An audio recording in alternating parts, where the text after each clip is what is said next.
everyone, I'm Cheryl Butler, and you're listening to the Mighty Mommy's Quick and Dirty Tips podcast, which will help make your life as a parent a little bit easier and a lot more fun. Welcome. Today's episode is number 347, titled 5 Ways to Encourage Problem Solving at an Early Age.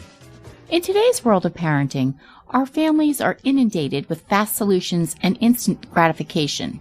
We have microwave ovens, Google search, ATM machines, on-demand movies, and so much more. Hey, these are certainly wonderful vehicles to have at our disposal. Yet, when we're used to getting so many things at the drop of a hat, it can pose various frustrations when a difficult situation presents itself. When kids are exposed to problems that allow them to be part of the solution, it builds important skills that will carry over into their adult life. Mighty Mommy has 5 ways you can raise an independent problem solver just by doing things in your everyday lives. Tip number 1, focus on their efforts. Even when a child is a toddler, she's starting to explore her world as a beginning problem solver. She's navigating obstacles in her walking path, like trying to climb over an ottoman so that she can get to a toy on the other side of the room. Or she sees her cup of juice on the kitchen island, but isn't tall enough to reach it.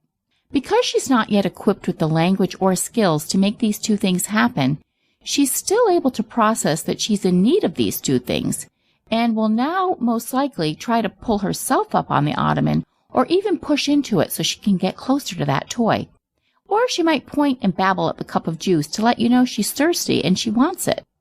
Instead of moving the ottoman or automatically handing her the cup of juice, take opportunities such as these to praise her efforts. Like, you're trying to get to your teddy bear and the furniture is in the way. I see how hard you're trying to move it. Mommy will help you push it aside so you can get your bear. Or, you are thirsty and you want your juice, but it's up too high, right? You're pointing to your cup so Daddy can help you reach it. Great job letting me know. Daddy will lift you up and help you reach it. Praising their efforts is an early way to start raising a problem solver. Tip number 2. How can you fix this?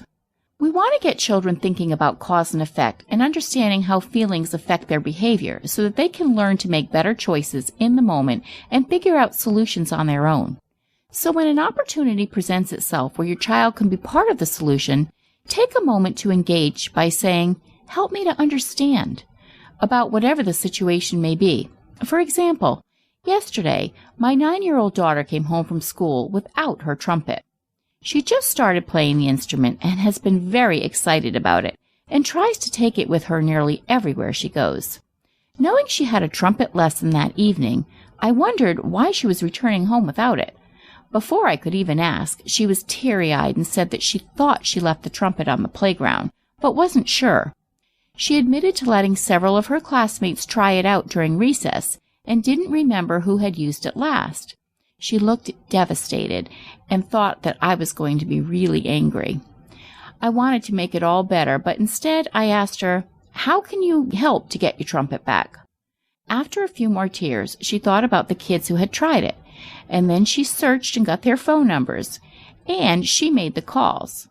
After making the calls, one of her friends did remember that it was left near the monkey bars. So then she knew that we'd have to get back to the school to check on the playground to see if it was still there, which thankfully it was. And then we had to calculate how much time this would take so we'd make it to her lesson on time. It all worked out, but I allowed her to take full responsibility for how that was going to happen. Now, hopefully, she'll be more careful with her instrument. Tip number 3, build their independence. Although kids crave structure and boundaries, they also love and need to exert their independence. Starting very early on with decisions like allowing them choices on what to wear or choosing which story they'd like to have read to them are great ways to build their independence at an early age. By taking advantage of everyday situations, milk or juice with breakfast, coloring or building castles with blocks, putting food in the dog's bowl, or throwing away the empty juice boxes, these types of decisions will foster their budding independence. And as they grow, obviously, they'll have more opportunities to make more involved decisions, which in turn will aid in their problem-solving abilities. Tip number 4, promote creativity. Creative thinking is a large part of problem solving. And young kids have lots of opportunities throughout the day to make this happen. For example, if your daughter wants to play dress up and pretend she's someone who wears fancy hats to work, but doesn't have any, what are some other ideas she could come up with to use for a hat instead? So you can brainstorm these with her and let her come up with some different ideas.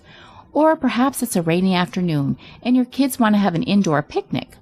Brainstorm all the things that they would need to gather up that they could use in the family room. Now, since they're indoors, they can't play the usual outdoor games like throwing a ball or blowing bubbles. So have them think of some different things that they can come up with to have fun at their indoor picnic. Creative thinking allows them to look at a problem in unique ways and come up with fresh and fun new approaches to an everyday situation. Tip number 5. Ask the right question. When kids do something that needs fixing, it's not uncommon for a parent to question why. Why did they do that? For example, if your son was walking the dog and he got off his chain and ran off, you might be quick to respond to the situation with, "Why would you let that happen?" Or, "Weren't you holding the leash tightly enough?" That type of response sounds like you're disappointed in what just happened, rather than interested in learning how it happened. Try asking, how? How do you think Buster got off his leash? Or, how can we make sure he doesn't escape again? By asking the question differently, it allows your child to think through some different options and solutions. How do you encourage problem solving with your kids? Share your thoughts with us in the comments section at quickanddirtytips.com/mighty-mommy. Or you can post your ideas on the Mighty Mommy Facebook page, or even email me at mommy@quickanddirtytips.com. And I hope you'll visit my family-friendly boards at pinterest.com/mightymommyqdt. Be sure to sign up for the upcoming Mighty Mommy newsletter, which will be chock full of practical advice to make your parenting life easier and more enjoyable. Have a terrific week with your families, and until next time, happy parenting.